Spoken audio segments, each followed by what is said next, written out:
folks. Good afternoon, good evening, no matter where you are in the world and where you're listening. Welcome back to another Mentor Monday. My name is TAETRO, your electronic music mentor, and I'm very excited to be here this Monday, as we are on every Monday, doing a call-in show for the beginner, the home studio music producer community, where you can call into the show and ask your questions around the philosophy of being a home studio music producer or creative or whatever, moving away from the less technical side of things, trying to do more motivational stuff on these Mondays. So get ourselves ready for the week.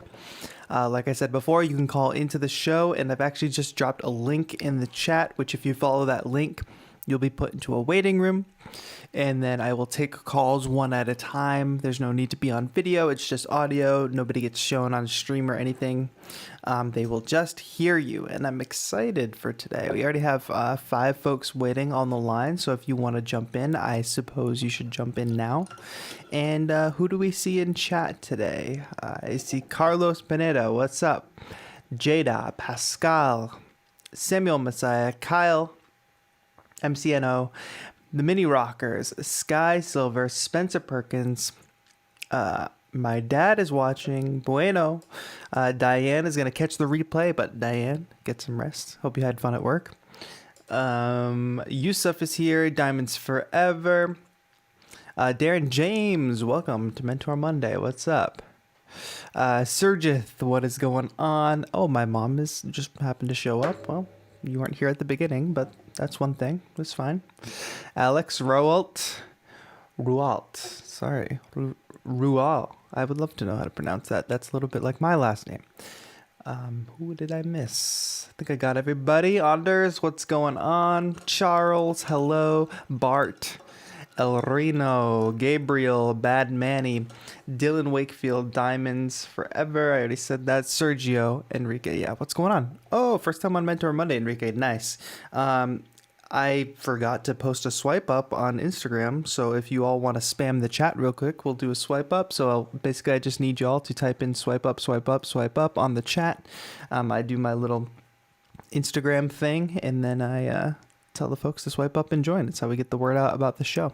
So if you want to go ahead and do that, spam the chat now, and we will go ahead and take video of that, and we'll start the show. I'm going to start the show today doing a little bit of talk about something I've been thinking about, and then we'll start taking the calls. I kind of like that format. Go off on a broad topic, get people thinking, and then, oh yeah, swipe up, swipe up, swipe up.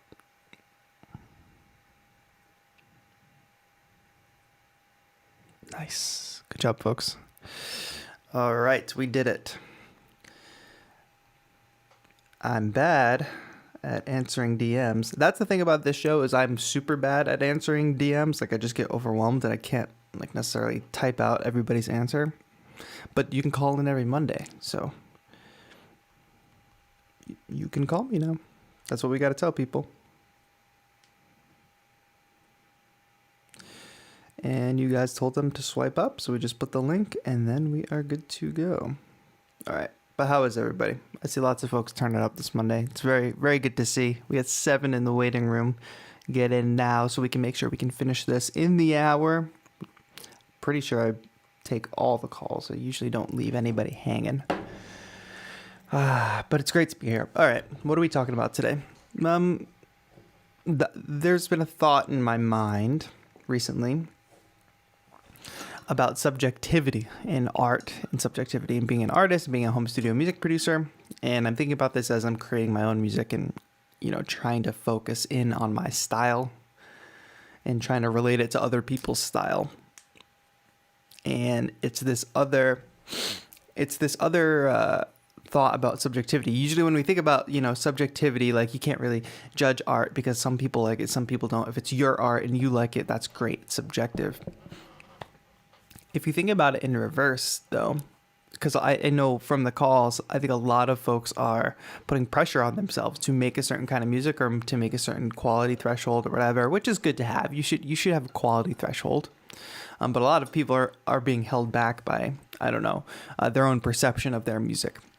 So when you think about subjectivity in that sense, everything being subjective, you can think about the fact that you yourself don't even have to like what you're making, Of course, it's going to be probably a lot more of an enjoyable process of creating the work if you enjoy what you're making.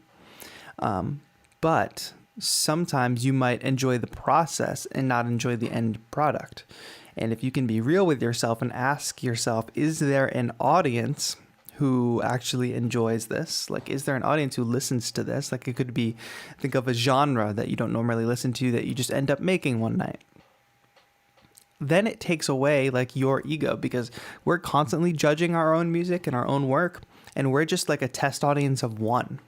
We're one opinion. Even though we're the creator of the work, we're still only one opinion. So trusting that there is an audience for almost everything out there. I mean, barring a certain level of quality issues, right? Like you have to have, it's easy enough now with our technology to get stuff that's pretty decent quality, pretty high quality, and kind of matches everything around. But stylistically, genre-wise, creative choice-wise, think about subjectivity in the way that, yes, not everybody likes the same art, but that could include you, the creator. Maybe you don't even like the art. Does that make sense? There's an audience out there for it. You can enjoy the process in creating something, and maybe it's not for you. Maybe you're not the audience of your own work. And I mean, I don't listen to my own music that often. I don't listen to my own music unless I'm going back and, you know, either reflecting on stuff or mix checking or making sure things are posted okay. So you're really not the audience for your work. Think about that. So is there an audience that will appreciate your work? Probably. That's my thought this AM. So should we get into taking the calls? We got a special first call today. I'll let him tell us what's going on. Carlos, you are up. Make sure when I take your call, you guys all lower the stream so there's no echo, like this. Hey, what's up, Carlos? Hi. Carlos, remind us where we're at. Remind us how things were last week and what we're doing today. Last time you I completely forgot. It's okay, don't be nervous. So we were talking about you making some lo-fi, right? Oh yeah. And I think you were having trouble finishing. Yeah, I was kind of in trouble finishing. And what tip of mine did you end up using? The repitching idea? Yeah, how did that work out? Did you enjoy doing that? Did you find it easy to do? Yeah. Should we give a listen to the track and see how it turned out? Sure. All right, folks. We are about to listen to Carlos's track. This is not a track review stream by any means, but Carlos called in, had a very specific issue last week, and we're gonna give a listen to maybe like a little bit, like 30 seconds of Carlos's track, and you guys can hype him up and let him know what we think.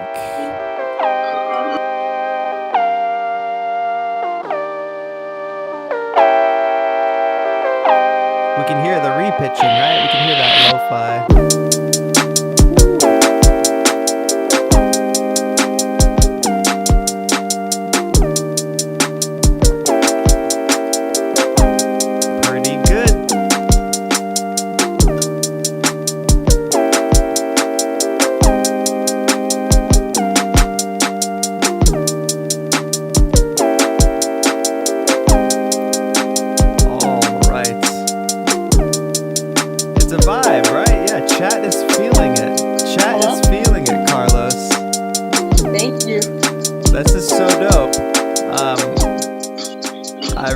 That you were able to finish this track. Does it feel good? It was uploaded 2 days ago. Yeah. Oh, make sure you turn down the stream, by the way. Oh, you did. Perfect. Yeah, you finished it 2 days ago. Are you planning to put out more? Did you learn anything in this process? Yeah, I'm actually planning to put out more. I'm working on a track right now. Excellent. And I just dropped the SoundCloud link in the chat for folks to go listen to because they all seem to like it, and I only played 30 seconds of it. But go hype up Carlos's SoundCloud page. They all seem to like it. It's very promising. I'm stoked that you were able to finish that track and that the repitch effect kind of helped. And it really added to the vibe. It wasn't too extreme. It sounded like a really cool lo-fi track. That is a great way to start off the day today. Is that it for your call, or did you have another question today? Well, that was basically it. Awesome. That's cool. Great. Well, keep us updated on your progress, and hopefully a bunch of folks from the chat are going to head over and follow you on SoundCloud and keep up with your work. Thank you. All right. Peace out, dude. Nice work. All right. Thank you. Bye. That's a great way to start the day, chat. Nice, solid. Like, this is, if you listen into Mentor Monday, and sometimes we do dive into a little bit of technical stuff, but usually not. But if you're taking the advice and you're applying stuff, and I don't want masses of people to call in and ask to have their tracks played. That's not what this show is for. We've got TAETRO Radio for that, which is coming back in a big way. All that. So let's take in the next call. I see Kyle M. Let's keep going. No, I like the rain, Diamonds of Forever. I like the rain sound. Maybe drop it for certain portions. But folks, yeah, go ahead and follow Carlos on SoundCloud. Let's blow up his page a little bit. Kyle, how's it going? What's up, man? How's it going? Welcome to the stream. Where are you calling in from? Calling in from Maine, dude. Nice. I used to be I am from Massachusetts, New England. I miss New England a little bit right now. Heck yeah. How are things? So, What's your question? Yeah, things are going pretty well. I got some questions I wrote down for the stream here. Let's do it. All right. So I've been thinking of I'm getting into music producing and home studios. So what are your opinions on like what is a good MIDI controller that I should get? Because I was either thinking of the Ableton Push 2 or the Native Instruments Machine Mark 3. Are you going to be using Ableton? Yes. I'd say Push 2 all the way. Easy answer. Like the Machine Mark 3, like I'm actually been using it a lot the past 3 days in like beat making and stuff. But what you're doing with that is you're basically loading a plugin within Ableton Live or using Machina separately, which isn't the most powerful. It's its own system. It's kind of like its own DAW, but it's not quite as powerful as a full DAW like Ableton Live. Then the Push, meanwhile, is going to allow you to do everything the Machina does in Machina, but in Ableton Live. So that's the easy answer. Push 2 by far. Okay. Yeah, thanks for clearing that up. I got stuck on the and do you think the price is definitely worth it for the Push 2? I would say so. It's the only controller of its kind for Ableton Live. It has, it completely controls the DAW. It's got the screen. It's got the endless encoders. It's going to last you a while unless they come out with a Push 3. But the great thing about one good thing about Ableton and their upgrades is when they had Push 1 and Push 2 came out, you were able to trade in your Push 1 for a discount on Push 2, so it's not like you were just left in the lurch. But I think it is a little bit pricey for Ableton Push 2, but it's going to last you a while, and it has the ability to be your main controller unless you want to add a keyboard at some point, which you could just add a very cheap like $100 keyboard and be fine. Yeah, right now I have the Novation Mini Mark 3. Oh yeah, nice. Cool. Right. So I got another question. Do you know of the loop synthesizer Output Arcade? I've heard of it. I've not really used it. Well, I've like touched it briefly. Okay. That's not really a question I need to go into. Here's a really good question. How did you learn music theory, or how did you learn music theory? Yeah, well, obviously, I did learn music theory. I can say, so I have this benefit of having gone to college and studying music. So I learned like really deep music theory that way. I learned like traditional music theory, and then I also learned a little bit of jazz theory.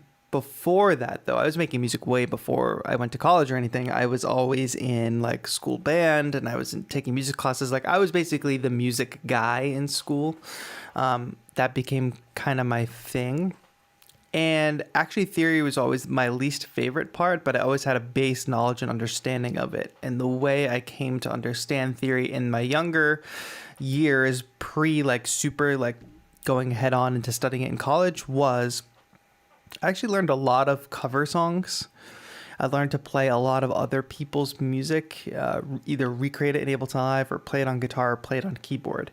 And when you do that, if you're really paying attention, you start to notice patterns. You start to notice like, hey, this song it's in a different key. It has different sets of chords, but it's kind of doing the same thing. It's kind of like the same progression. It just sounds a little different.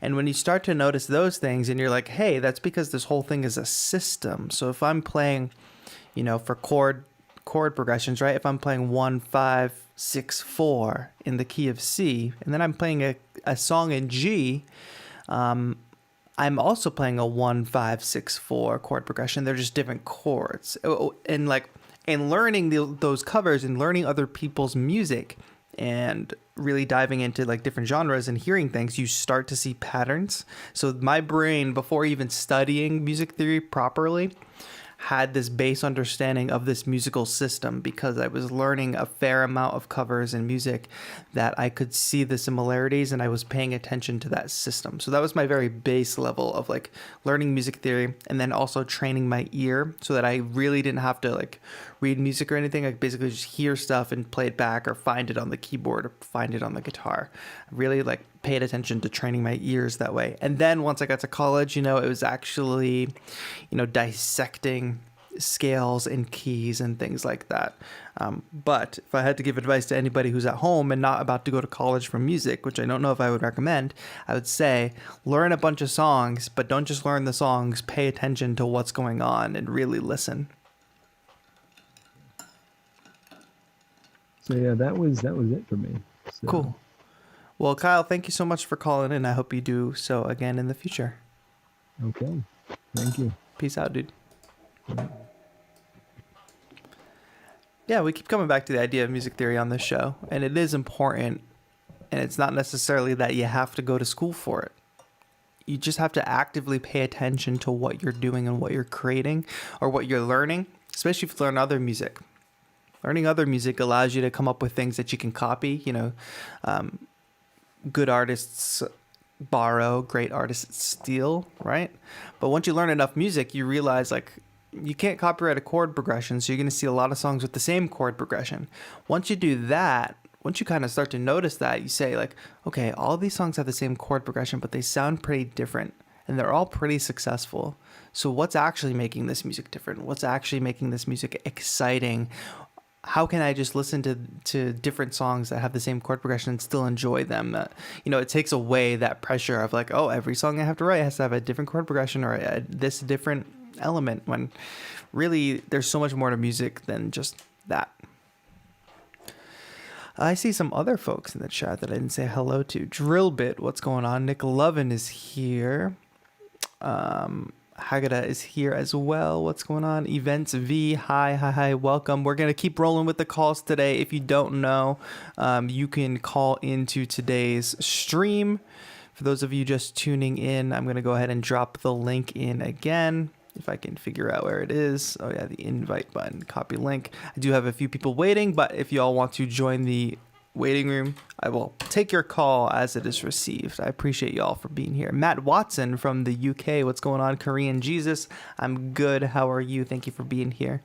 Rayanne, what is up? How do we call in? Diamonds Forever, I just dropped the link, so you should be able to call in just fine. All right, I see Tegan on the line. Let's admit Tegan. Very stoked for all these callers today. A lot more callers than when we first started this show, that's for sure. I'm glad people are getting comfortable with the idea of calling into the show and hanging out every Monday as a community. Tegan, how's it going?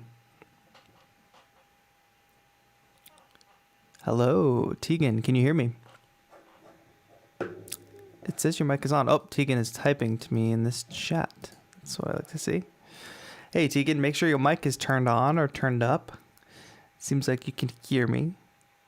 While you figure it out, though, I'm going to put you in the waiting room. Oh, yeah, we can't hear you, Tegan. Sorry about that. I'm going to put you in the waiting room, try to figure it out. Either try logging in on your phone or something. Next call.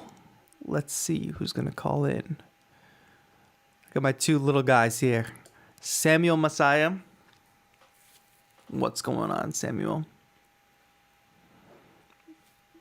For us older folks, like I'm 28, we got a couple young kids in this chat that are coming for the career. Coming for No, our career. Samuel, what's going on? I'm good. And you? I'm great. I'm happy to hear you calling in again this Monday. You got a list of questions for me again? I have like a couple, just like 2 or 3. Let's do it. So, I mean, this is not a question, but I fixed the mic problem from last week. It Excellent. was just that I put sample size too high. Ah, It's like 1,000 or something like that. yikes. So I brought it down, and now it's working great. That's great to hear. What questions do you have today, Samuel?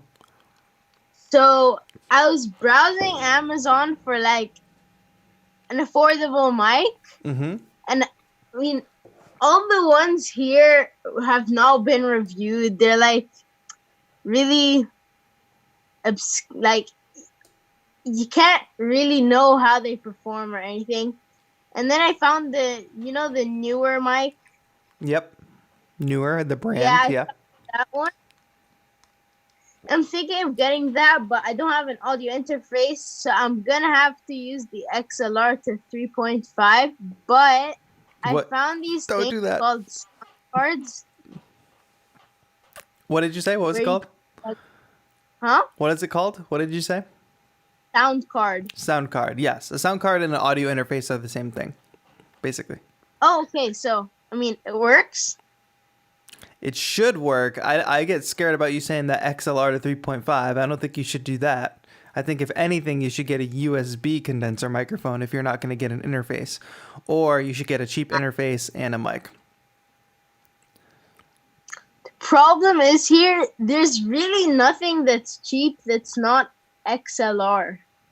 And Really? No USB audio microphones? No interfaces Blue are very Yetis? high-end. No Blue Yeti microphones? How about the Toner Q9, which is the one I just reviewed in a video? No, not here. I mean, it's here, but it's like 300 dirhams, which is like around $100. Oh, yeah. So you want to keep it under 100? Well, I can highly relate to the working in a tight budget and trying to do things as like janky as possible. I was definitely there. So I think it sounds like you have a plan, and I'm curious to see how it works. You'll have to fill us in on a future stream. Okay. It also looks like the chat might have a suggestion for you. But go ahead. What's your next question?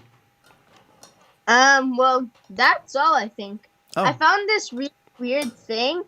It's like they say it's an audio interface, but it doesn't have any XLR inputs. yeah, that could be the case because some of them you can only plug like guitars and stuff into, so that's why it works. But if that microphone requires phantom power, it's probably not going to power the microphone, so make sure you look into that. Check Yeah. first, does the microphone need phantom power? Second, does the audio interface provide phantom power? So check that first. People are posting a couple microphone ideas in the chat for you also. Samuel, I have a question for you. Yeah? What's been over the past like month or so? What's been your favorite video on the channel? Like, which one did I rewatch the most? Sure. Or which one did you just like the most? You don't have to have rewatched it, but I guess that means you liked it if you rewatched it. I mean, I rewatched the Akai MPK Mini versus MPK Mini Play video a lot. Why do people like that video? Can you tell me why do you like that video? I don't know. It's just your opinion's very interesting. Oh. Well, thank you. That's good to know. Good to hear. Maybe I should do more opinionated videos like that. Yeah, maybe. All right. Thank you so much for calling in, Samuel. Hope to talk to you again soon. You too. Peace out. Bye. All right. We're going to try Tegan again. Tegan tells me his mic is working. We're going to get you in here. Tegan, is the mic working? Unfortunately, it doesn't seem like it is. So Tegan, in the bottom left corner, you're going to see a microphone icon on Zoom. You're going to click the little arrow up and make sure select a microphone has the proper microphone selected. Give you like 5 more seconds to do that. And then We'll have to put you back in the waiting room. All right, cringe videos. Thank you all for those mic suggestions for Samuel. That's very important. I know in different parts of the world, like I have the privilege of living in the States, so it's really easy to get a lot of things inexpensively. But unfortunately, it's not like that for everywhere in the world. So Bad Manny, cringe videos. Let's see, Korean Jesus. Everybody, thank you for suggesting those microphones. I appreciate that. All right, Tegan, I gotta put you back in the waiting room. As usual, I like to keep trying, but you gotta make sure you have the proper mic selected. I apologize. Oh, there's 2 Tegans in the chat. That's confusing now. Let's go with Yusuf. Taking your calls today. Hello, Anant. Good to see you. Good to see you. Luis Ramos, greetings from LA to Guatemala. Let's see. Who's swiping up on this? Yes, we like to see that. Yusuf, how's it going? Hey, it's fine. How's it going, Chencho? What is up? Welcome back to the stream. Yeah. It's good to hear you from you back again. It's good to have you back. So what's your question today? So, I had 2 questions. Which one should I ask? Both. Okay, so both. If you can put it on the time limits, it's okay. Okay. Oh my god. Sorry for my bad English again. No, you're I fine. just struggle talking. Like, putting up words are hard. No, you're doing fine. Okay. So my first question is, I'm 19 years old, and right now I'm in the university in the computer science department. I'm studying computer science. And since I'm a student, I need to have some money to like balance my life. And I thought like I have a hobby, and like I have been working on it for 4 years, I guess. How can I monetize it? Start monetizing my music, because I'm not gaining any money from my music right now. Like I don't know if you sell beats or like Spotify monetization is enough for you, or YouTube sponsorships. What can you advise for a like starter? Well, not exactly a starter, but starter for monetization of a person's music. It's a very good question. A lot of folks out there want to live off their work and want to at least generate some income from their work. But for some reason, as artists, we separate ourselves from business world, when really art and commerce, especially when you're talking about wanting to generate income from an art, it is there for a business. And for some reason, we like to pretend that art is precious and immune from that, but it's really not. And when you look at all the business advice for folks that are just starting companies, forget about art and music for a moment. It's basically said that you're not going to be profitable in your first year. You're probably not going to be profitable in your second year. And then there are some businesses that exist that are not even profitable beyond that.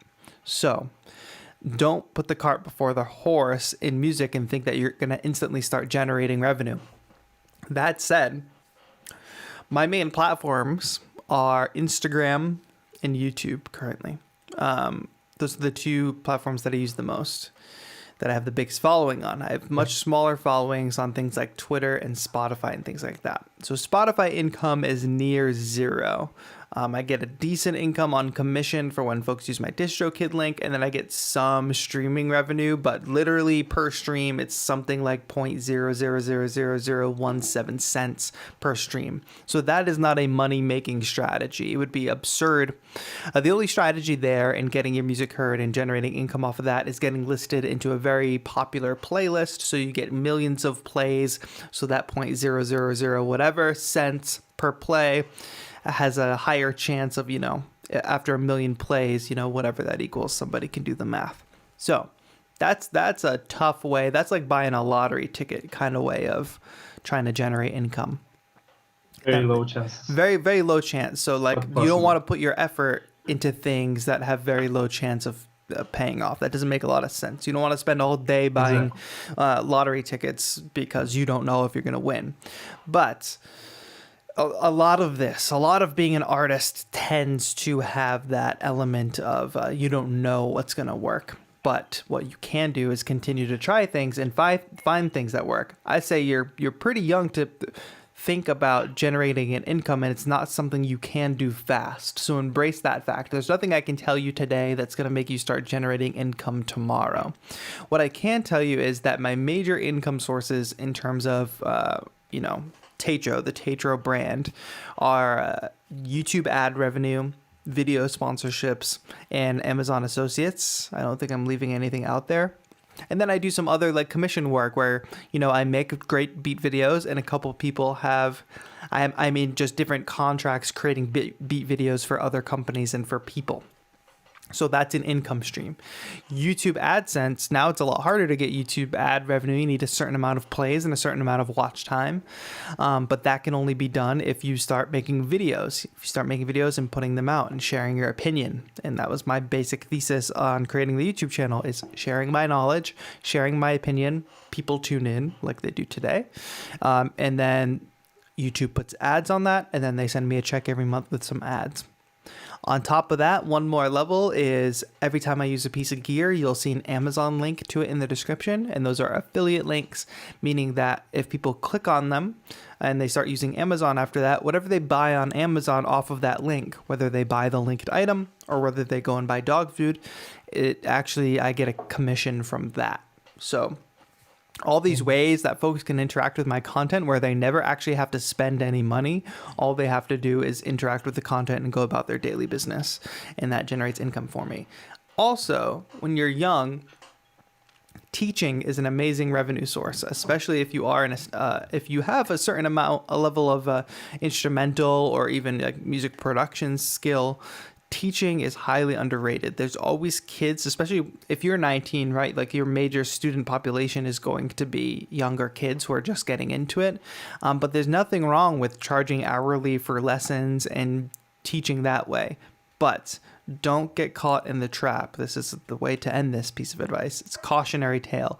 Don't get caught into the trap of the only way you can make money, or the only way you can generate, the only legitimate way to generate revenue for your music or your artist persona is through the work itself, through the music. Because like we said before with the Spotify plays and stuff, that is not the main income generator for many musicians, even super successful musicians. It's a tough time because a lot of folks were actually generating most of their income from touring.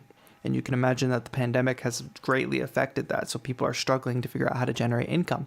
But don't hang your hat on like I'm just going to make music and I'm going to make money off of it, because that's going to take a long time. It's going to take building up your brand, developing who you are. And you can start to do that through making content, which will put you on the path to generating revenue.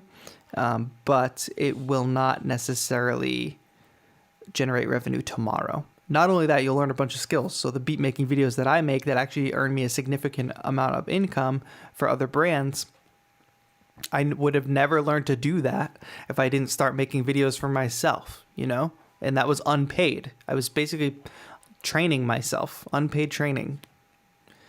So don't feel like you need to rush in. I know obviously we all need money, right? But I'll also clue you into the fact that like for the first 4 years of this channel, through college, I worked in a kitchen. I was a dishwasher. Then I ran a cafe and a music store. And then for the first 4 years of this channel, I was like basically a music teacher. I was teaching music in an after school program for 8 to 10 hours a day. So I don't want to create the illusion here that it's super easy to generate an income. It's going to be in part you having a full-time job. Now, for me, I was fortunate to have a full-time job in teaching music. So it was like pretty much related to what I loved. I love music. I liked working with kids. I like youth development. And I was able to blend the two and teach music production and work in a small music studio for kids, that kind of thing. and it was close to what I want. So that's the ideal situation for when you're building. You want to find some type of job that gets you close to where you want to be, that puts you in the same room as the person who has the job that you want, and try to start generating income that way, and then doing everything you can to make content, make music, do everything related to your dream in the hours that exist after that job that's going to actually support you. I see. It's a hard answer. Yes. It's a hard, complicated answer, but there's no Yeah. easy way. Anybody who tries to sell you we see all the YouTube ads lately, right? Of like, download this MIDI pack and make a great track, or this is how I sold $10,000 a month on beats. Like that's all snake oil. Like maybe some people had some successful stuff, but like be very wary of the get rich quick stuff, because it's not super real. Yeah, people put out a lot of work on creating their brand, like you said, many years, and you yourself put out a lot of work. Yeah, and you only end up seeing this. You only end up seeing this end product, this great video, this channel with a lot of subscribers. But like, I posted a photo the other day when we hit 90,000 subscribers. I posted a photo from when I had 900 subscribers, and like, okay, so that means roughly 89,000 people that are subscribed to this channel now had not heard of this, channel before. Yeah. So it's a building process, but that was like 3 or 4 years ago, like, so don't see what a lot of creators, don't look at the successful creators and the successful artists and put the pressure on yourself to be there, because you didn't see their journey from where you are now to where they are now. There's so much time and space in between them that you didn't actually see. So just try to imagine what that time and space was like for them, and give yourself a little reality check on that. I see. So, one more quick question. It is kind of linked to the brands. Let's do it. As you said, creating a brand and building on that brand will give you income after many years of work. For sure. So starting off to build a brand, like making tutorial content for YouTube or Instagram is, I think, a good idea, because like I saw many people needing that kind of content. Exactly.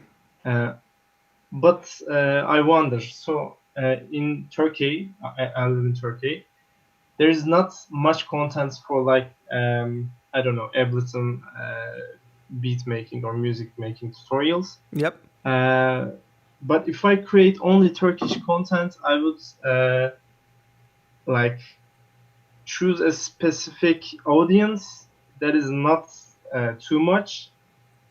The question is, should I do like Turkish content that is not available, or should I do English content that is for worldwide? That's a great question. I think there's opportunity in both. But just the simple math of it, right? Think about this, is if you make content specifically for the Turkish audience, you're limited to just the Turkish audience. If you make content, I'm assuming we're talking about like a language barrier here, but then again, you're Turkish and you're speaking to me in English. I don't know your language, but it seems like a lot of other people learn English. So then if you did content that was in English for a more worldwide audience, that just the math there, the audience is bigger, right? Mm-hmm. That being said, you are talking about meeting a need, right? Like there's no reason that you couldn't be the biggest Turkish, music production YouTuber if that doesn't already exist, or if there's very little content about that. You could actually probably be in a sweet spot where you're filling a need in the market, and that's super exciting to me. And it doesn't lock you in. This would actually be here's what I think after just off the cuff, like listening to this and kind of assessing the situation. It would be there. The market is super oversaturated right now when we talk about worldwide, right? Like your Andrew Wongs of the world, your Sanjay C's of the world, all the super popular music production folks, they're taking over the worldwide market. But now imagine a Turkish audience consuming their content and they get a suggested video from a YouTuber who's like them, who they see themselves in. They're probably going to be a much more engaged audience because you're from where they're from and you speak what they speak and you can relate on a certain level. Yeah, and there's little content. Like, yeah, I'm one of the only contents for that kind of stuff. So the audience would be like more engaging. Yes. And the other super important point to that is it doesn't always have to be that way. So say for a year or 2 years, you happen to be the Turkish music production guy. It doesn't mean on year 3, when your audience, starts to exceed being, the Turkish music production guy, that you don't become Mr. Worldwide, that your audience doesn't grow beyond just Turkey, So you say that it can grow to worldwide after. Yeah, you're not locked in to anything. And what you'll probably leverage a super engaged audience for the first couple years if you're really, really trying to hone in on the Turkish audience. If you do that and your audience is super engaged, you get to monetization faster because you get more plays and you get more watch time, So think about that. And you might also end up just being happy with your Turkish audience, and it might be big enough and be generating enough work and income for you that you say like, hey, I'm just going to super focus in on this. I don't know. But I think if you can meet that need, and there's very few, it's like when there's no gas stations in an area and somebody builds a gas station, that gas station is suddenly super successful. Profitable. Yeah, exactly. It's still going to take, the time. It's not a perfect analogy. You'll still have to build up your personality. But if you hone in and super focus and be super explicit that this is your focus, because then you don't want like a non-Turkish audience showing up and not really understanding the context of like, I don't get this. But if you're super explicit about like, I'm a Turkish music producer making music for other Turkish music producers, I think it has a lot of potential to be quite successful. Yeah, I see. Yeah, exactly. So I'll try to build up my brand slowly and slowly. I'm thinking of getting a camera and like starting to post tutorials of Ableton and FL Studio and stuff. Do it. And don't let the gear hold you back because, I can't reach it right now. Don't let the gear hold you back because this channel was started on a Galaxy Note 4, and I'm pretty sure I just saw the ad for the Galaxy Note 20. So however you can start, like if you could start today, start today. That's what I have to say. You'll learn and then you'll make better content tomorrow and the next day and the next day. But if you start today, you'll start learning today and you start that journey of getting better. Yeah, I think that's a pretty good motivation for like many of people here. Yeah. For all of us. So thanks a lot. Thank you so much. Thanks for calling in. Yeah, thank you. See you later. See you later. All right. How's it going, chat? Did that make sense? Adil Constantine, what's going on, my friend? Nice to see you. Lost and so. Hey man, I'm a new follower today. Didn't know you are also doing live too. This is really awesome. Yes, welcome to the channel. We do a live stream every Monday, a call-in live stream. Samuel Messiah found a microphone. That's great to see.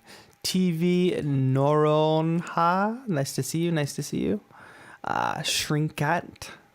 Welcome to the stream. I'm super stoked. George, nice to see you. Get the best version of Ableton Live you can get. I'm going to go ahead and take another call. The lines are still open, my friends. We're not doing well to fit this in an hour, though. Bad Manny, you're up.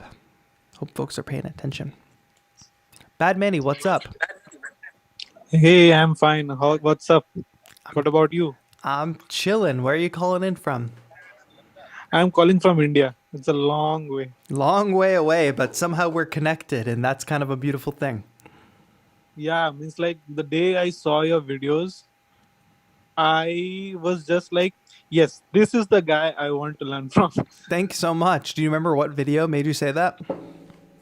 It was about a Launch Key Mini, I guess. You were performing you just created a whole new beat using just a small piece of equipment, and that drove me hell crazy. Yeah, it's helpful to see people create with little because there's so much. Like I have a ton of gear, obviously, as you can see behind me, but I always go back Yeah, to means trying to create a lot uh, with a little. I think it's way more inspiring. that's very much inspiring. Means like in a place like India, there are a lot of musicians and a lot of people who are just trying to get into it, but what they feel is that there is no particular guidance. So when I just came across your channel, I was like, yes, this is a place where I can learn a lot. Yeah, So I awesome. instantly within, means like I was watching a video and within just 1 minute I just subscribed and hit the bell icon. That's great. Thank you so much. I appreciate it. We also had a conversation on Twitter about that equipment piece of gear which I was about to buy. Oh, nice. That's good. I'm glad we're able to connect and spread the knowledge. It doesn't matter where we are in the world, we can make this happen. What's your question today? Yeah, my question is that means like okay, means like there's a lot of thing to learn in your channel, but I feel I would like a little bit. I have a small request, not a question, but a little bit of request. Would you Hmm. mind, or would you don't mind that? Let's hear it. Uh, Okay, my request is that can you please just guide a little bit more upon the music theory part? Yes, I think if I'm learning one thing with these streams, it's people getting caught up on music theory. So I don't know. I think I would love to create like a whole course for music producers on music theory in general because I think my approach is slightly different and I think a lot of people's approaches leans too far into the classical and confusing world and doesn't apply it enough, but I think that's going to take some time. So I'm going to very much try. I do a Skillshare sponsored video every month, and I think that that might be a good plan for, the first week of next month. The Skillshare sponsored Okay. video would be a music theory video. Good idea. Yeah, because a lot of people which I come across over here in means like people around me, means like they are not much into music theory. They're just into recreating stuff, remixing stuff, but nobody here talks about like creating original stuff. For sure. So that actually sometimes lets me down, but again I come to your channel and that cheers me up. Awesome. Yeah, I'll try to get some music theory content out for sure. Yeah, so and I'm highly impressed about your home studio. It's like it's super awesome. Thanks. It's like a little box, but we made the most of it for sure. Yeah, but I can understand. Means like being a struggler right now, I can understand how much effort you must have put into that studio. Means how much time it would have taken for you to build up to that level. Yeah, it's true. It takes time, like especially when you put a lot of thought into your space. And this is the first time I've had a dedicated space, so it's been nice to have. So I definitely wanted to take my time with it. Fill it with as much as possible without it being too cluttered. And I'm super happy with it. I'm happy to have a space to call home. Yeah, that's really lovely. And actually, I had one more question about the live stream which you are doing just right now. Take Are it you away. doing it just using your Mac or do you use a separate PC for that? Yeah, so the streaming setup, this is probably a good question, like behind the scenes for at home. So I'm using like a real camera, like this is my proper Lumix GH5 camera. To connect that to the computer, I have a video mixer. It's actually called the Roland VR1 HD, and it allows me to Okay. connect multiple cameras to the computer. So there's also a camera above me that you can't see that is not turned on, or else Yeah, I yeah, would I have show you seen a that. view. I have seen that in a Yeah. photo. So for basically, I have this thing mounted to the wall just out of the frame that I can push buttons and switch different camera setups and different views, etc. That's kind of how it works. Yeah. So is it all connected to your Mac? It Just the Mac? Yeah, it's all connected to the Mac, and it's not perfect because my battery it draws too much power from the computer. Sometimes it freezes. We haven't had a freeze yet today, knock on wood. But it when it works pretty well. It's all connected to the Mac. I Yeah. use OBS. I have a Stream Deck that I switch scenes in OBS with. That kind of thing. Okay, because I have also personally tried a lot of effort I've given in OBS, but my Mac just heats up and then freeze. Yeah, it's tough. I mean, I have a 2018 MacBook Pro with an i7 and 16 gigabytes of RAM, and it still struggles. So you really need a high performing machine, or better yet, two machines. One machine that handles the streaming, and then the other machine for everything else. Okay, so what was the capture device which you said? That it was the Roland something, right? Yeah, the Roland VR1 HD, the streaming mixer. Okay, so that is exactly what was on the wall. That is stuck up in the white colored thing, right? Yep. If you've seen the Instagram photos and stuff, it's like Yeah, white with some red lights on it. yeah. So Awesome. like, thank you for bringing me in, and I just hope it reaches 100K as soon as possible. I always tell all my friends and everyone who is around me who is really serious about music, I just tell him, just follow TAETRO and his channel, and you are good to go. Thank you so much. I appreciate that. Yeah, road to 100K. Hopefully we make it there by the end of the year. That would be amazing. I have a nice shelf set up that would fit a plaque very nicely, I would say. Yeah, and I just ordered my gear, and it's about to come. So hopefully Very someday exciting. I'll again come back to you and share my feedback. Absolutely. Good luck. Thank you so much. Thank you Peace for out. bringing me in. Thank you for all the kind words. Great call. Feel good call, I would say. All right. We did that. Oh, Nick Lovin, I missed your call. I'm sorry. I apologize. Let's read this question. Aaron. Hello, I watch your channel frequently. It helps a lot. I have many questions. Should I pay 6-month payments for Ableton Live, or should I pay the lump sum? Also, I pre-ordered the Launchkey 25 Mark III. Great to hear. When it comes to paying for things, if you can't afford it now, you can't afford it. That said, like, that's one philosophy. So I've actually stopped myself from paying things over time, and transitioned into just buying things outright. But when I first started out, that was not so much the case. I couldn't always afford to do that. But I knew I would have a job for the next, however long, so that I knew I would have steady income to pay things off. Like, I had a computer, like one of my first MacBooks for the longest time. I paid off with a credit card. I got a 0% interest rate, meaning sometimes you sign up for a credit card and it has an interest rate, which means every month you don't pay, you get charged more for having a balance. But sometimes when you sign up for new cards, you get 0% interest, meaning that doesn't happen. And it's usually for like 12 months or 18 months. So I bought my first MacBook Pro, couldn't afford to buy it outright because MacBook Pros are super expensive. And then just paid for it over time. And that enabled me to start working sooner. Whereas if I had waited, the 12 months of saving up the money, I wouldn't have started creating for another 12 months. And who knows, the butterfly effect would have kicked off a whole different channel history here. But who knows? I prefer now, if I have the money, to just pay for things outright. If you don't quite have the money, but you know you have steady income and you know that you're financially responsible, paying for things over time is not a terrible plan. Not a terrible strategy to get yourself working right away, but you have to be committed. It also puts the pressure on to be committed. We'll take one more question from the chat and then I'll jump back into the calls. I'll go for Gabriel Mendoza next.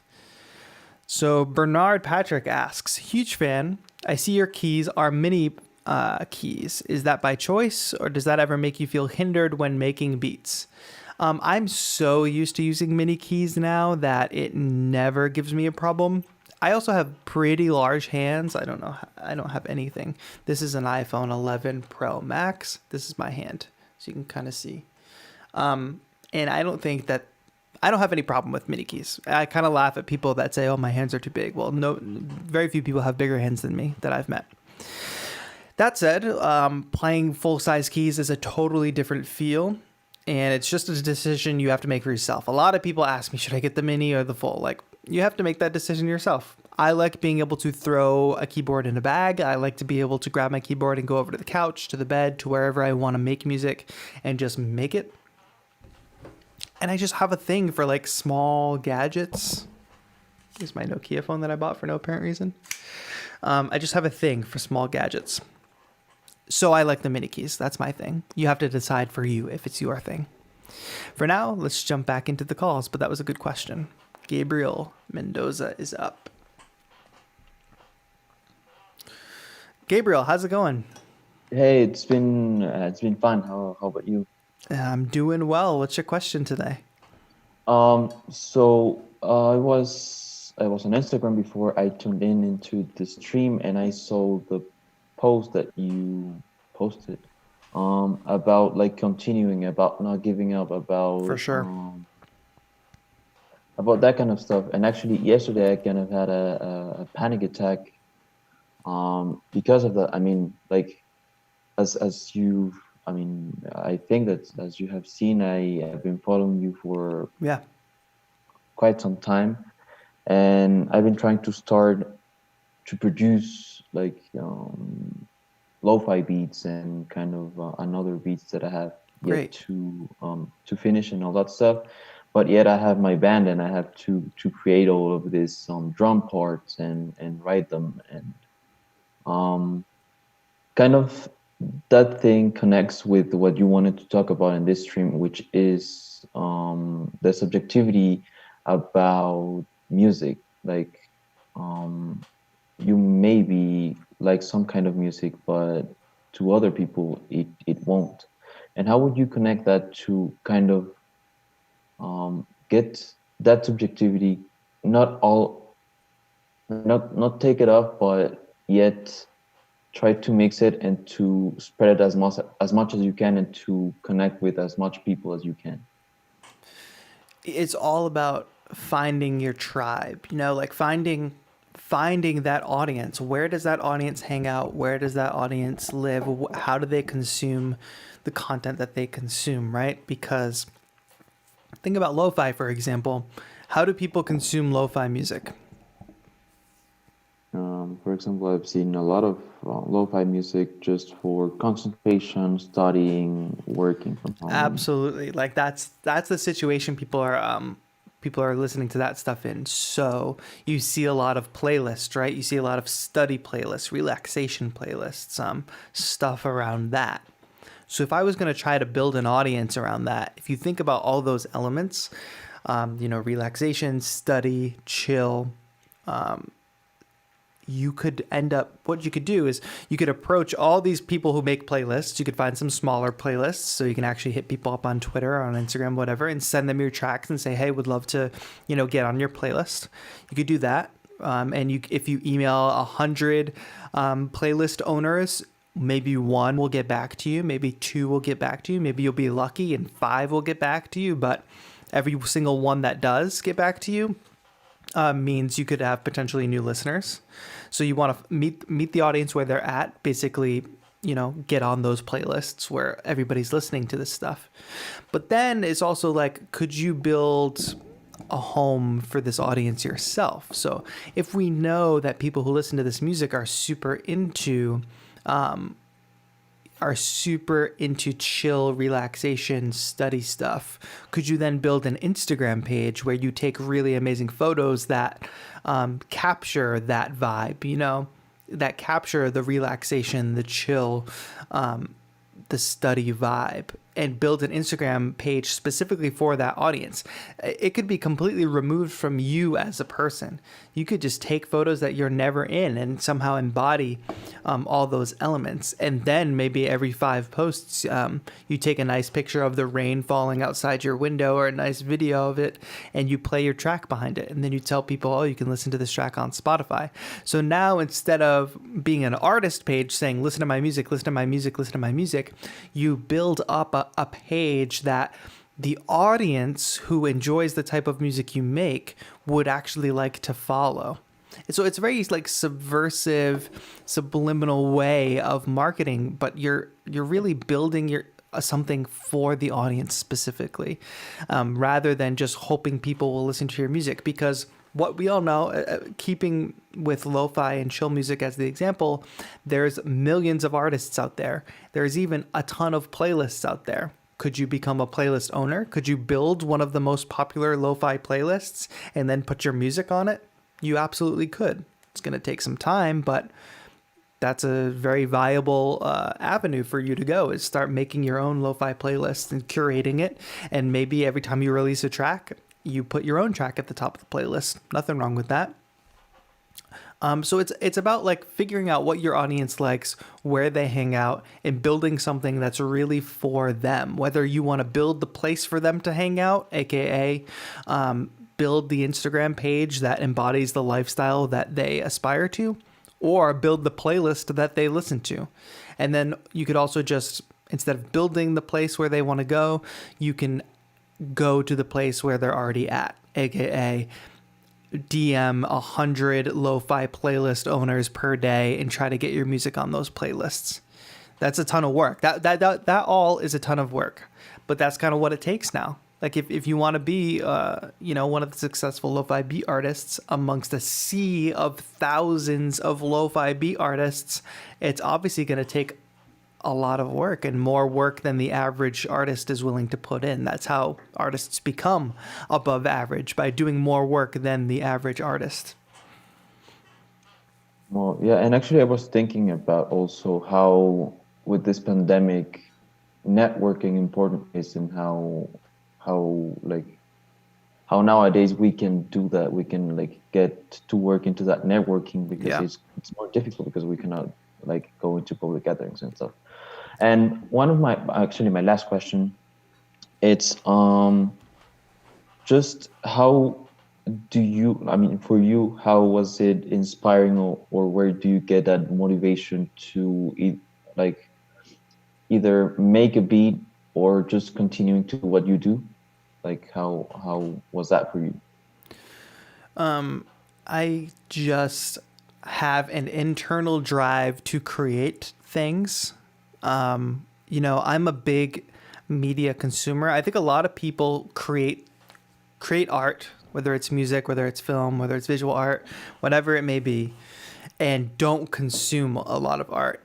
But I actually consume a ton. I'm watching movies all the time. I'm watching video essays about movies, about TV shows, about video games. I'm consuming content about video games all the time. I'm watching videos of other producers making music or giving advice, doing similar things to this. And when I see people create things, and I love pieces of art as much as I do, whether it's a movie or a piece of music or whatever, or a video game, I am just driven to create something great myself. And I don't feel happy just consuming things, even though consuming things definitely makes me happy. But there are these two parts of my brain, and one gets switched on. I love watching and consuming. And when that gets kind of overloaded and we spend a lot of time doing that, my brain switches to the other side and it says, okay, take that inspiration and now create something of your own. And that is an inherent drive within me. Very tactically, this audience is very motivating because you all say such nice things, but also have a certain level of expectation for me and my content. So that is a constant thought in my head as I'm creating, whether it's videos or music, that it has to be at a certain quality, or just that I have to make something, And I don't see that as a burden, although sometimes it can be easy to fall in that mental trap, but it's not a burden. It's not like, oh man, I have to make something because I have to make something for my subscribers. It's kind of more like I don't want to let anybody down, and I have an audience that holds me to a certain standard, and I want to meet that standard and eventually go beyond that standard and exceed their expectations. So that is also another driving, motivating factor for me. But if you lean into that creator side of yourself and you see it as, I'm a human. No matter what happens, I'm always going to be a human. I'm never going to be a cat, even if I want to be a cat. I see the same thing as, I'm an artist. No matter what happens, I'm always going to be an artist. And that was kind of I posted on Instagram today talking about that. It's like, if you're a fisherman on a boat fishing, just because you don't catch fish one day doesn't mean you sell your boat and you're not a fisherman anymore. No, you go out the next day and you try again, and then you catch some fish. And every day is different. No matter what, you're always an artist. You're always a musician. Like if you see musicianship as something that inherently runs through you, and that you just have within you and doesn't go away, then I think losing that part of your brain that would even allow yourself to give up is really, really important. You have to see it as part of your identity. And that for me is really what it is. I'm a creator, I'm a musician. It's part of my identity. It's not something I can give up the same way like being human is like not something that I can just give up. Okay. I mean, actually, yeah, because I mean, I think for us, like your followers, it's important to know how you've been through so that we can kind of relate and make it in our own way. Yeah. So I thank you, and yeah, that's it. I Awesome. think. Thank you so much for calling in, Gabriel. Thank you for your answers. Yeah. And on that note, chat, like just going off of what Gabriel just said, I think it's super easy to hear what I just said and think like, oh, it's like that all the time. He's always super inspired. He's always super productive. He's always super whatever. Like, no, you only see what I put out, which is work that meets a certain threshold. So you don't see work that I don't feel hits a certain threshold. You also don't see me like having to take a nap at 3 p.m. on a Tuesday because I just don't have energy. Like you don't see that stuff. So I want to be very clear and not portray some like lifestyle of like constantly creating and constantly being involved in art. Like it's not quite like that. But what I do is I take advantage of times when my brain is ready to work and my brain is ready to be productive. I take advantage of those times, and usually it's those days, right? If I can go for 12 hours and work on a bunch of stuff all day, great.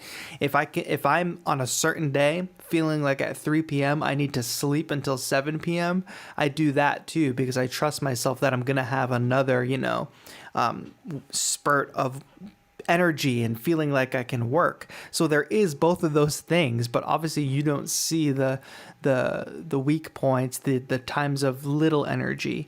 That doesn't get shown. That's not interesting to watch. I'll tell you that it happens right now though. So don't feel down on yourself if you do need time to take a break, because you can trust yourself that you're going to have spurts of energy later in the future that are going to inspire you to get even more work done. All right, we've got to breeze through some of these questions. Snare drum, you did miss the beat from last week, but this stream will be up later, so don't worry too much about that. And what mic is this? This is the Audio-Technica 875R, I believe. Yeah. Raz R4Z asks about MIDI controllers. I've got so many videos on that, my friend. And we've got lots of calls to take today, but just head to my channel. You'll see comparisons of all the major MIDI controllers for the most part. Okay, let's find Richard. We got to breeze through these calls. So we're going to do one question per call. So stay with me. Let's try to do rapid fire because we're going long today, but that's okay. You guys have lots of good questions today. Richard is connecting to audio. Can't hear me yet. Perhaps he can hear the stream. Richard, can you hear me? Hello? Hi. Can you hear me? Yes, welcome to the stream. Where are you calling in from? From Portugal, mate. Amazing, beautiful. Welcome to the stream. How are What's you? your question today? I'm great. Thank you very much. So, sorry about my English, No, you're fine. first of all. So the thing is, I've been watching you for a couple of time, like more or less like a year and a half. And I've subscribed you like 6 months because it was a time that I was planning to buy my gear. Mm-hmm. And your videos helped me a lot. That's great to So hear. Thank you. So I buy the Launch Key Mini, 25 keys, Great. and I buy the complete audio one as well. Cool. So and a mic, a cheap mic to make some production. So I have one or two questions. It's very basic. It's like I heard the question that the guy did before, your inspiration and stuff. I know it's not very easy, but I having like a mental block to doing some beats because I played like guitar, drums, piano, violin, some from years. Like I'm self-taught. I don't know notes. I know a little bit music theory because I have friends, they have classes, so they teach me as well. But it's very different, like drumming and making like beats on the pads, you know. So I'm having like blocks to do the beats. So my question is, give me some opinions to have like free blocks.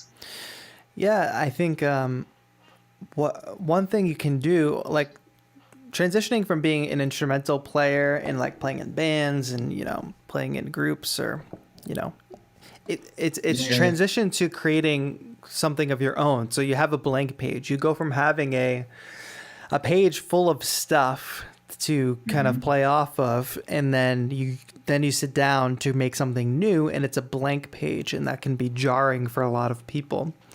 But one thing you should lean on is like the fact that you're not reinventing the wheel. Like you don't have to create something that anytime we're creating music, for the most part, 99% of time, us music producers, anybody's creating music, we are not making something that has never existed before.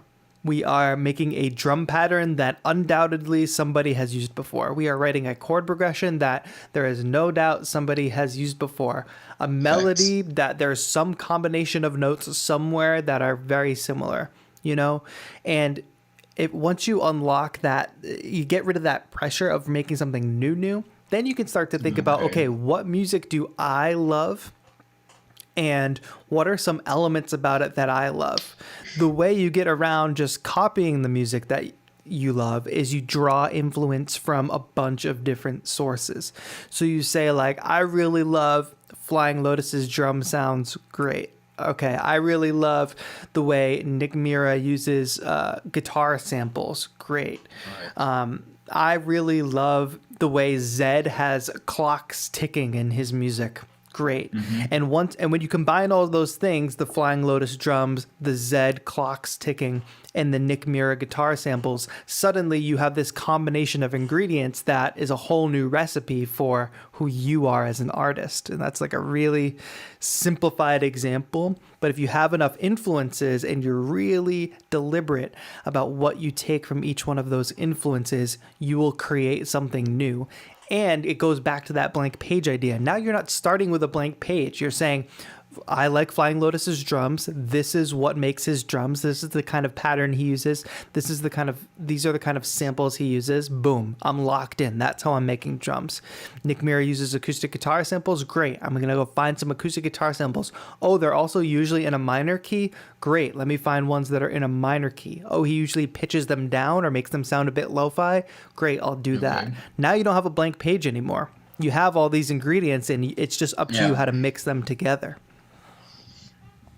Yeah, that's right. That's right. You said like very simple way, and thank you for that. So because the thing is, in the genres of music, I love like a lot of stuff, since lo-fi to like deep house, afro house, techno, like a lot of styles. You know, that's why I feel like blocked at the same time. You know, because I like too many styles of music. I have good leads, good melodies, but I don't know which kind of beats to put there, you see. But the advice that you gave me helped me a lot, and now I'm starts thinking it and makes a lot of sense to me. Yeah, you got it. You see your broad listening and your broad range of influences as an advantage. You can take the best part. If you're getting stuck on beats, figure out what music you listen to that has the best rhythm and beats and percussion that you can think of, and say, okay, that's the direction I'm going to go in, and lock yourself into it. Don't give yourself too many possibilities. Lock yourself into like your favorite, the best that you can think of in your mind to your opinion, and then you'll be off and running.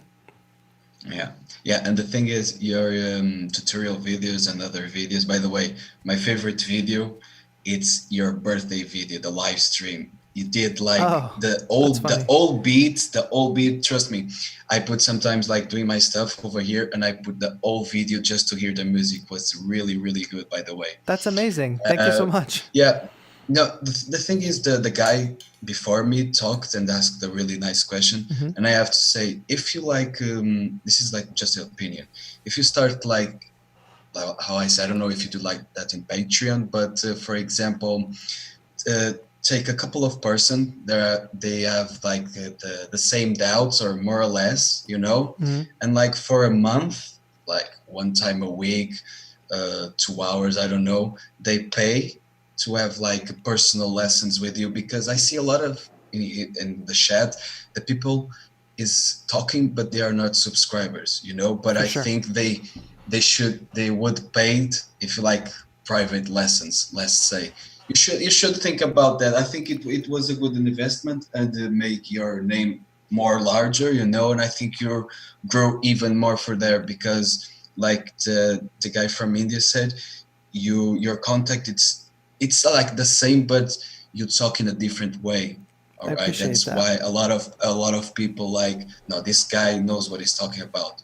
And you have another stuff. You're really good what you're doing. You speak like calmly. It's not for the money. It's just you're really honest, and that's why the people like you a lot. But you should think about that, like making private classes like a month. The people would pay, trust me. Not even the subscribers. I'm not talking the subscribers, all right? Yeah. Just the people watching your live streams. I bet they would pay. That's good to That's know. my That's that, good that's my encouragement. opinion. Thank you so much, Richard. I appreciate that. No, that's okay. So that was my question, just to take my mental block, and the rest it's flowing. Amazing. I hope you're off on the right foot, and I hope you're able to make some progress after today. Yeah. I'm gonna back to the launch community after this call. Just one quick question. Go Do ahead. you have like a professional email or something to send, like, for example, samples for you to hear and to give you your opinion as well, something Yeah. like that? Go ahead. TAETRO.music@gmail.com. Or So, you can tweet stuff at me too. TAETRO.music. You At- said the gmail.com, right? That's correct. All right. Thank you very much. And that's it for the moment, and keep the good work, mate. Awesome. Keep it up. Trust me. Thank you so All right? much. I appreciate you. Good luck. You're welcome. Have a nice day. Bye. Very encouraging calls today. Thank you all for such the kind words. If you didn't know, actually, I do have a Patreon, patreon.com/TAETRO. And if you go there, there's 3 tiers. I think I need to add a tier in between. There's a $1 tier. I say thank you. You can get into the Discord chat. That's great. You can also submit to TAETRO Radio, which is picking back up. There's a second tier, which you get your name in the credits of videos. Everybody gets early access to the videos. And then there's a $50 tier, which is actually a once-a-month mentorship. So you get everything I just said before. And then you also get a once-per-month mentorship where we meet and do a one-on-one call. If you folks have other ideas for Patreon tiers, things you would like to see, let me know. Because there's a $1, $5, and $50 tier. I think there should be like a $10 tier, but I'm not really sure what should be in that. But patreon.com/TAETRO. I gotta say, the lines are closed for now. We're gonna blow through these last 4 calls. Spencer Perkins is up. Hi, Spencer. I don't think you're... Oh, you can't hear me yet. Zoom. Hi, Spencer. How's it going? Perkins. Make sure you turn down the stream. Oh, hey. What's up? Yeah. All right. So I've been producing music for about a year now. Kind of getting into more physical gear. Like, I've collected quite a bit of stuff now. Nice. And What I do you feel like got over there? Tell me what you got over there. I have an Electron Cycles Nice. modular synth that I've been building for about 6-7 months, and a couple other things like a Novation circuit and a Launchpad X. Awesome. So you're in it. You got you got mad gear. I've sunk a couple thousand. Who do you like besides me on YouTube? Because I feel like I don't do a lot with a lot of that gear, and you're building a modular setup. Who are you watching besides me? Well, I watched a lot of lots of loop hop and bow beats and stuff like that. For sure. Yeah, those are great channels. I figured I can usually tell by the assembly of gear which YouTubers people are watching. Yeah. And that's pretty spot on. You were like one of the first that I watched. Awesome. So thank you so much. So I keep interrupting, but what was your question? So I wanted to know, I feel like I'm putting out quality content. Like, I really feel like I'm going in the direction that I want to, and the audience is there. I just don't really understand how to reach them and how to get my name out there. Yeah, this is becoming a reoccurring theme today. So are you already making content, or you're planning to make content? No, I already have. I have a full album and an EP out on Spotify, and a YouTube channel running for about a month now. Nice. What do you do on your YouTube channel? mainly like I've been doing a couple of gear reviews and like jams and stuff like that. What's your YouTube channel name? It's just Spencer Perkins and I'm looking you dash tape 9 or whatever I have it set to. like auto generated something. Spencer Perkins. What have you reviewed? What's a piece of gear? The circuit or the model cycles? The model cycles, yeah. Let's check it out. I see you. All right, I'm gonna subscribe really quick. Tape 9. Is that you? Yeah. Okay. That's my artist name. That's what I put out on Spotify. Cool.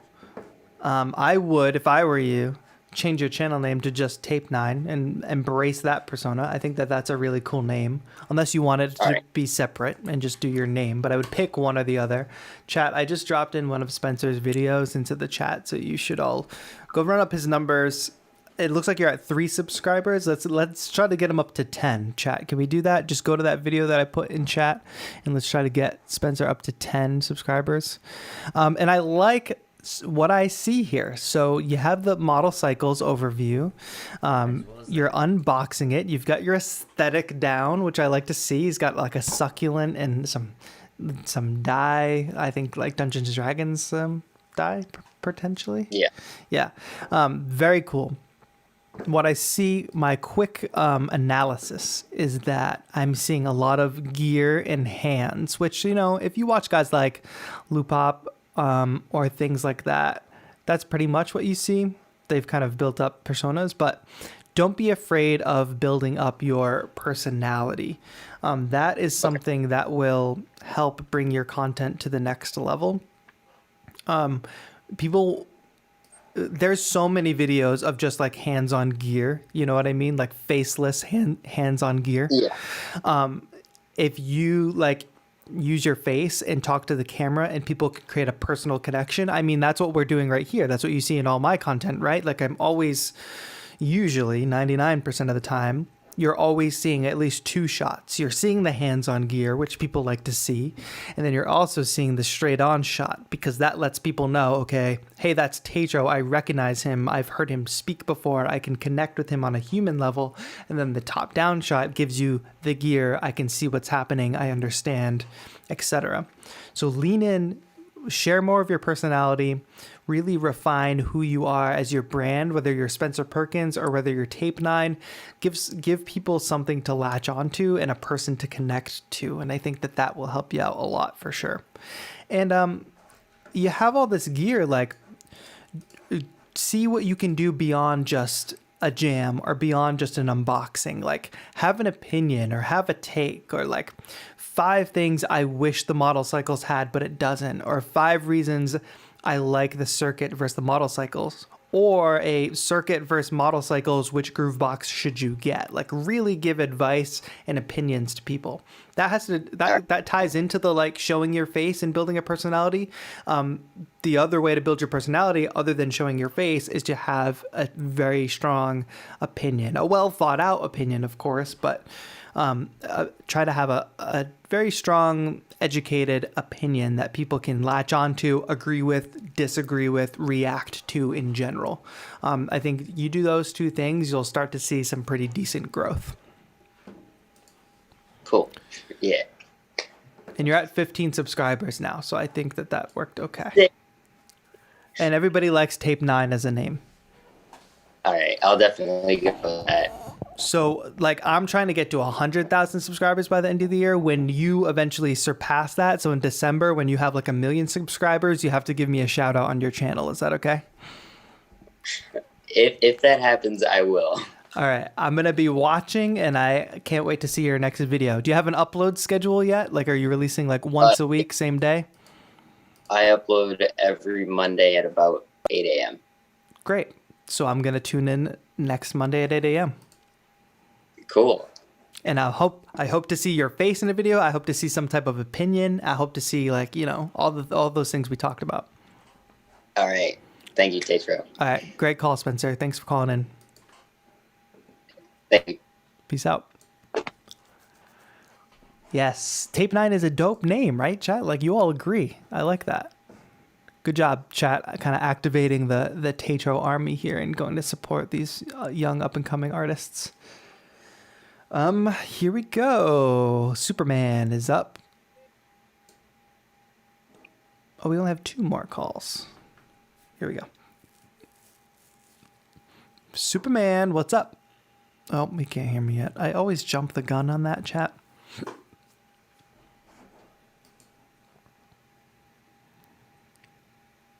All right. Thank you all for activating the army, going to Spencer's channel. I know that's going to mean a lot to him, and I think it's very promising. He's got a decent setup.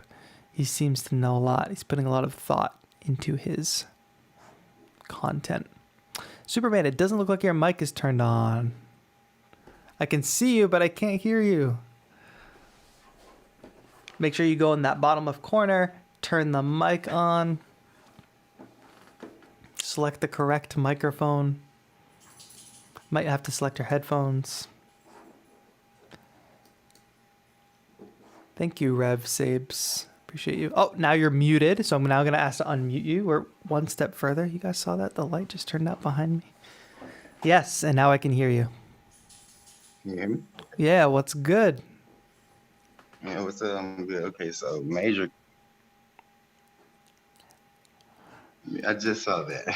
Yeah. All right, what's up? What's your question today?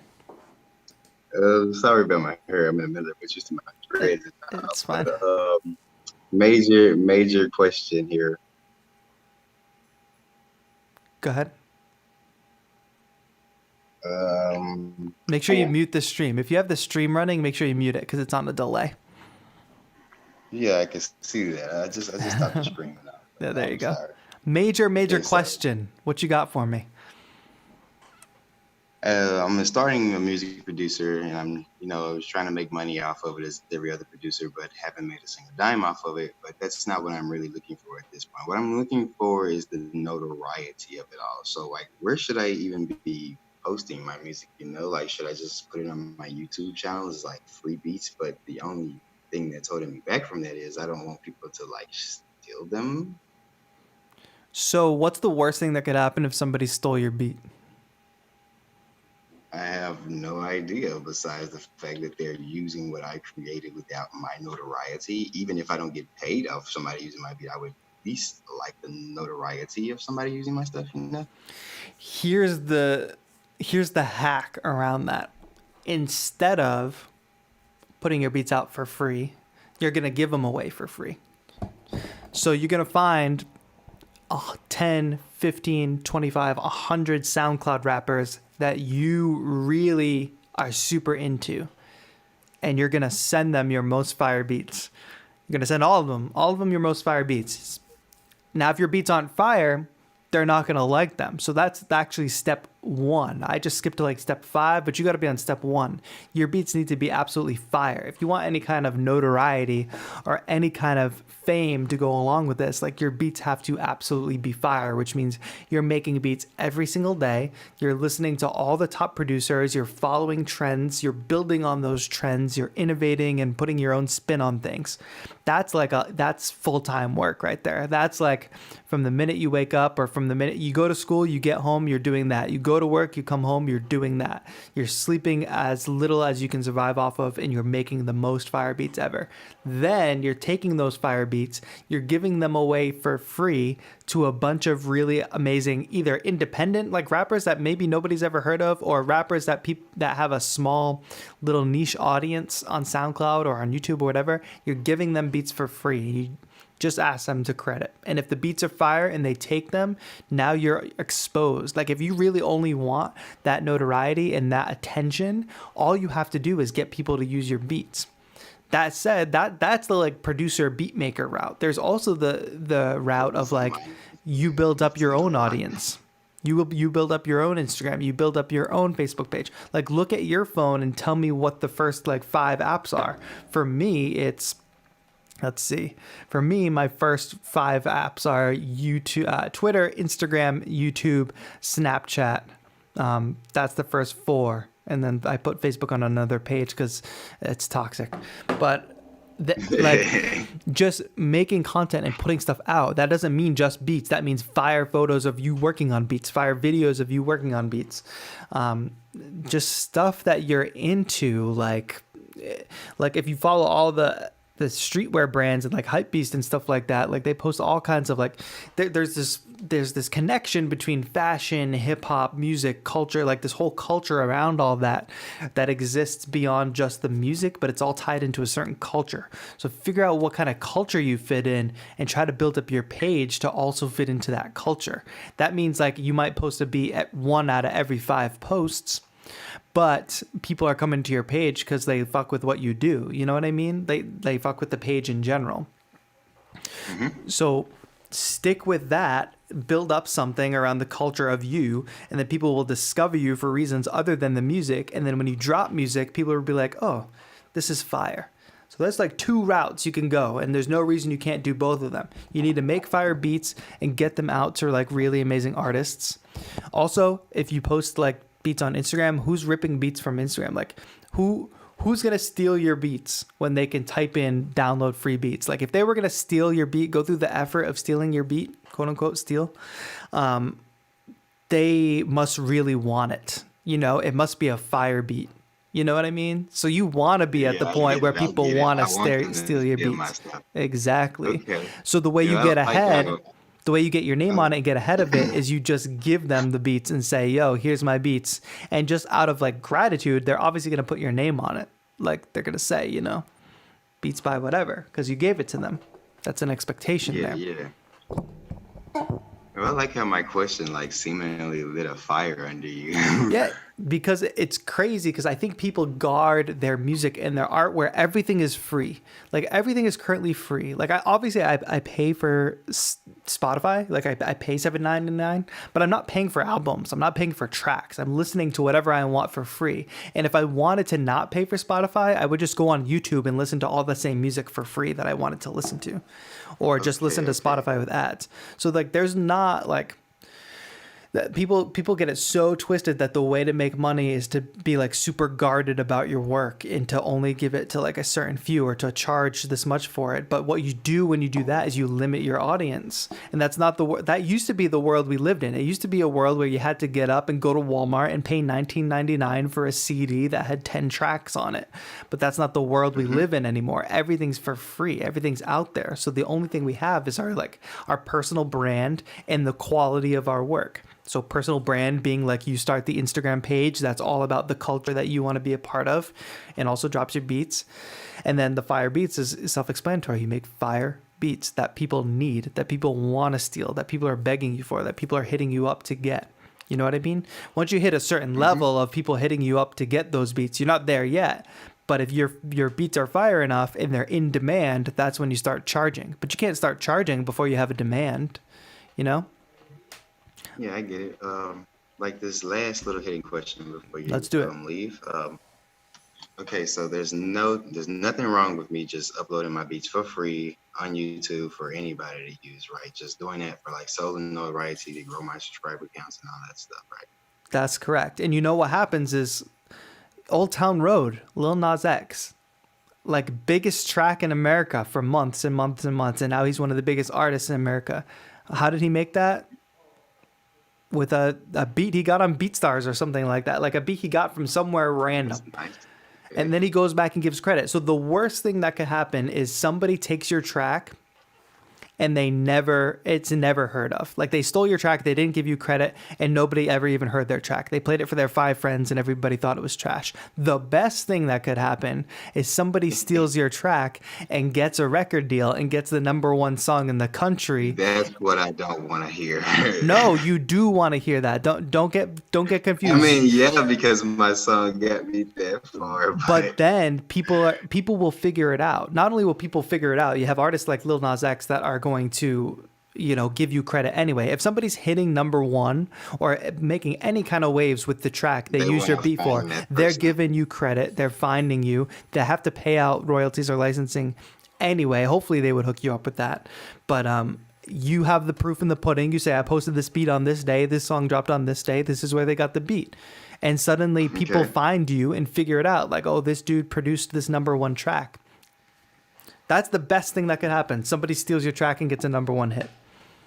Okay, so you just broke my entire shy guy mood on making music. Thank you. Yeah, you can do it. Like, just get the stuff out there and make fire beats. Like, and don't be But afraid I of all have that an stuff entire happen. portfolio all waiting to be uploaded already, you know? Dude, what are you waiting on? Come up with a posting schedule. Start building up your brand and your personality. Draw attention to your stuff, I'm on it. and get it After out today, there. I'm on it. Thank you. Don't drop it all today. Hopefully. You're gonna say like, "Hey I'm guys, not gonna drop it all today. yeah. No, I know how to. I get how to drop the dropping method. Yeah, you but- got that. You got an Thank you, Instagram thank or you. something I can No, follow? thank you.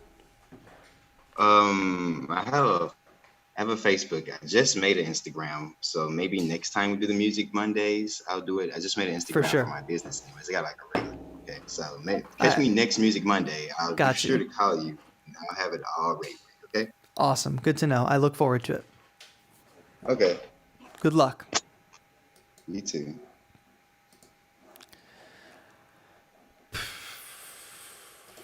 Dan, you're up. Wow, Rev Sabes. I appreciate that super chat. Thank you so much. Y'all didn't have to do that. Appreciate you. Rev Sabes paying for my coffee today. Dan the man is back again. Hey, TAETRO. What's up, dude? How are you? Good. How are things going with the Launch Key Mini?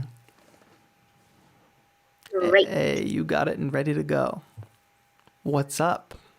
So, I actually put this question in your Discord. Mhm. But I don't understand what you meant. Okay, let's answer about it the here complete for everybody controls. to hear. Yeah, complete control. Yeah.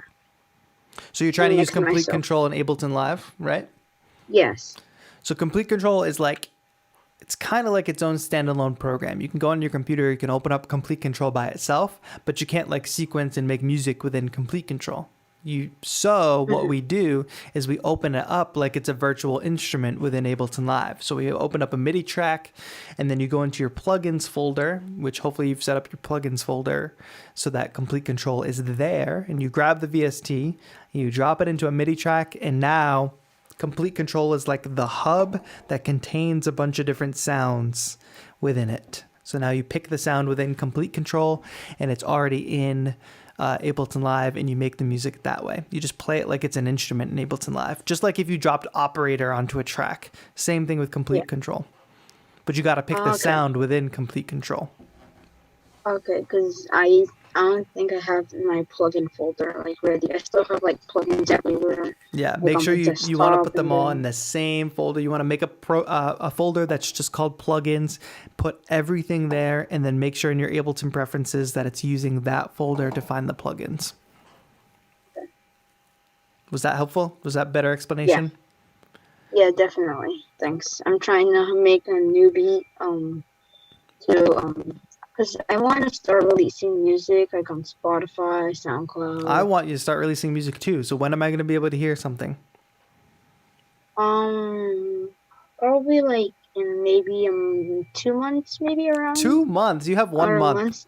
You have 1 a month. month, Yes. a month or two around. Because you're going to have school soon, right? You're going to be back to Yeah. school soon.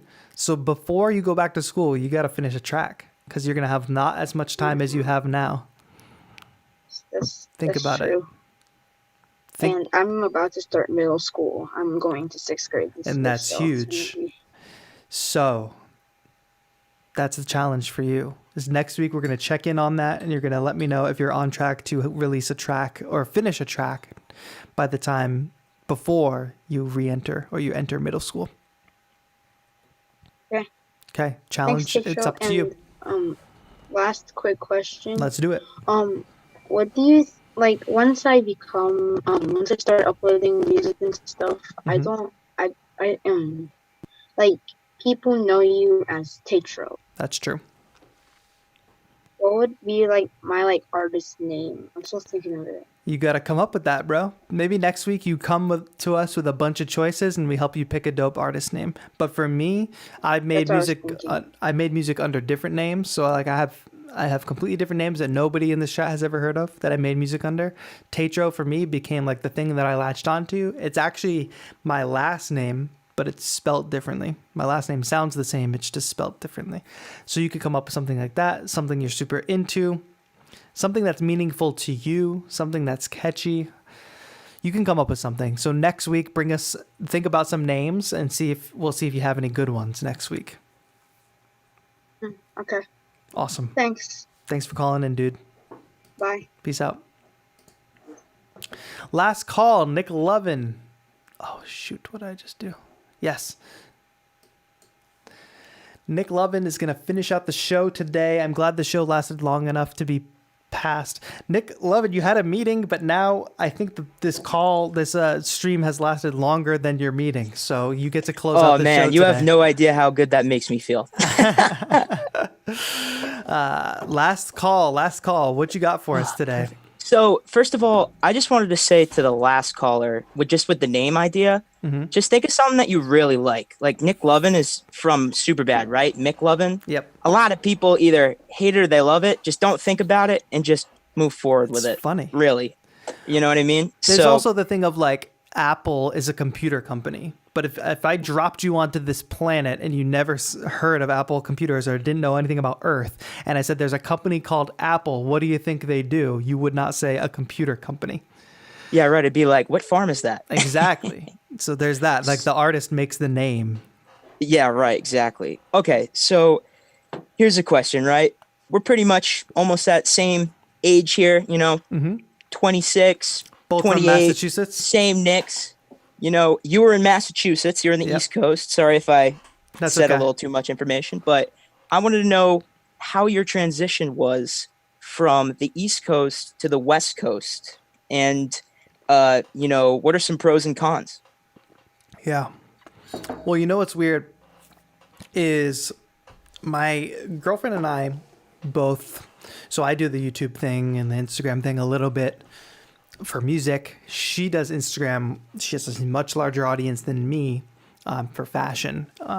So our plan was to always come to the West Coast. My plan, before we even met, my plan was to come to the West Coast. This is where things are happening. It just so happened that aligned with her plan. And this is where the industry is. Now, we can't talk about this without talking about COVID-19 and this pandemic, which made it so we were 100% working from home. So it actually, in a fortunate way, the pandemic has been really unfortunate for a lot of people. It's taken people's jobs, it's taken people's lives, it's taken people's health. In a lot of ways, for me, I've had a very fortunate experience throughout the pandemic because I'm a person who creates digital content. I never really, about a little bit over a year prior to this pandemic hitting, I had transitioned to full freelance work where I was mostly working from home anyway. Now that I've built up this skill in creating digital content, when the pandemic hit, I actually had more work opportunities. So where a lot of people were actually losing work opportunities, I was actually gaining them because of my skill set. Everybody had to make digital content when the pandemic hit because nobody can go anywhere and everybody's producing stuff. Everybody's producing content. So I was in a very, very fortunate position to be able to work entirely from home and have a skill set that became very much in demand very quickly. This having to do with the move, what that means is it literally does not matter where I am. I can work from anywhere, whether that's LA or Boston or whatever. So why move at all? Well, eventually when this pandemic all goes away, which it might be a couple of years from now, who knows what normal will be in the future or when it will be. The industry will still be here, what's left of it. The companies will still be here. They'll still have conferences out here. All that will still exist. And for networking, being on the West Coast and for being around all these brands and companies, I'll still be in the right place. I'll be able to, it's just different experience for people to be like, oh, you're in Boston, we'll send you something. Or, oh, you're in California, we're doing this event, why don't you come through? It's the difference between those two things for me.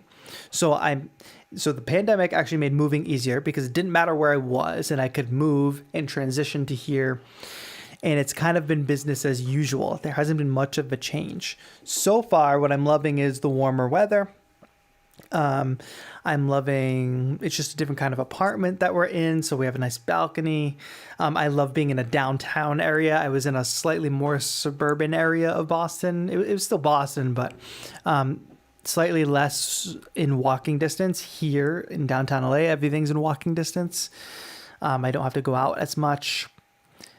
I'm loving the West Coast. I'm loving the vibe. I'm loving that it's sunny every day. I'm also loving that I have a studio that I can come into and shut all the doors and pretend that it's not sunny and play some rain sound effects so I can feel like there's actually weather existing.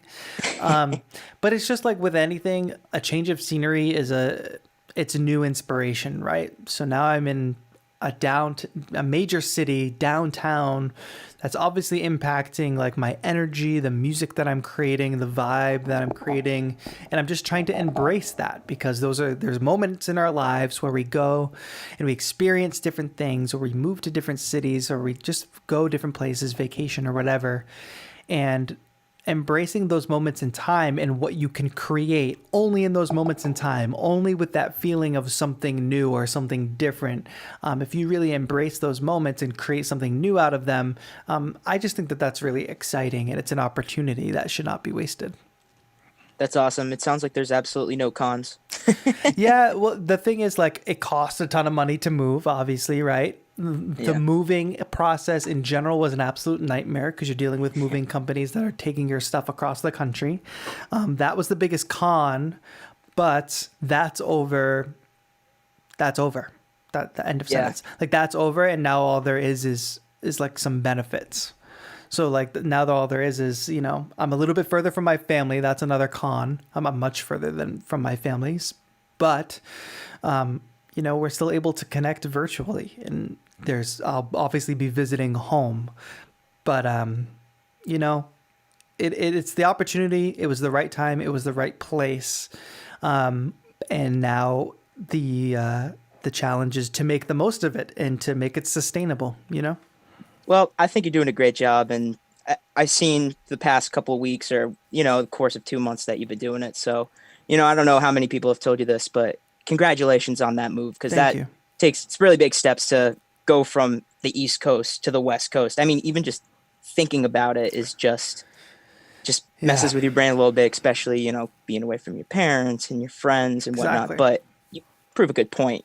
Everything's virtual, right? Everything's virtual. We're connected. Like, you're where you are. We've had call-ins today from like India. Like, the world is flat and small now. Like, we are all connecting no matter where we are. So that's what made moving the easiest, is that like it didn't matter where anybody was because we're all on the computer anyway. That's awesome. I appreciate the kind words, Nick. Thank you so much. Yeah, no problem, Nick. Hope you have a great day. You too. All right, bye. Bye. Chat, that's going to be it for today. This was a great call-in show. I really appreciate you all. If you don't know, let's see, what do we want to plug today? I believe starting this week, there is going to be lots of new podcast content out. So if you go on your favorite podcasting platform and you type in TAETRO Radio, whether that's Spotify or Apple Music or et cetera, you should be able to find new podcasts this week. So that's cool. I am releasing new music very soon. I'm trying to hit that month goal. Trying to release a new track every month. So the next track is geared up for August 8th. So make sure you're following on your favorite streaming platforms. Let's make sure that's not too loud for y'all. Play this in the background. This is one of the tracks that's currently on Spotify. Called Unwind. The next track will be called Slowly. If you're interested in supporting this channel, you can head to patreon.com/TAETRO and become a patron. It would be really, really appreciated if you did that. For as low as $1, you can appreciate the channel. It just helps making content a lot easier. I can devote a lot more time to the channel when people become patrons, etc. I'll do that so it's clickable. And but no matter what, we're still going to be creating content here on YouTube that you can consume for free. So hopefully you don't mind watching a couple ads here and there.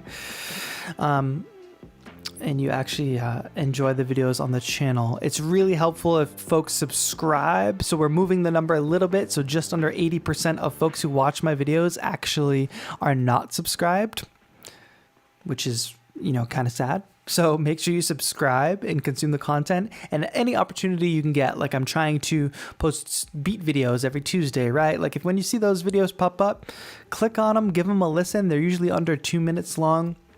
Make sure you like the videos and comment on them. That is the biggest way you can help the channel for free. Liking videos, commenting on them, and viewing them. So the YouTube algorithm knows that you all like the videos and that I should keep pushing them out.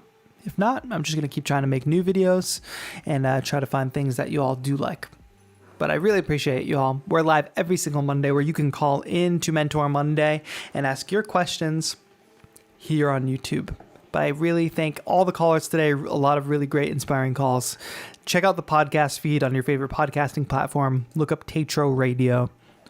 Follow me on all your streaming platforms, and patreon.com/TAETRO. That's it. If you want to support the channel monetarily, I appreciate you all.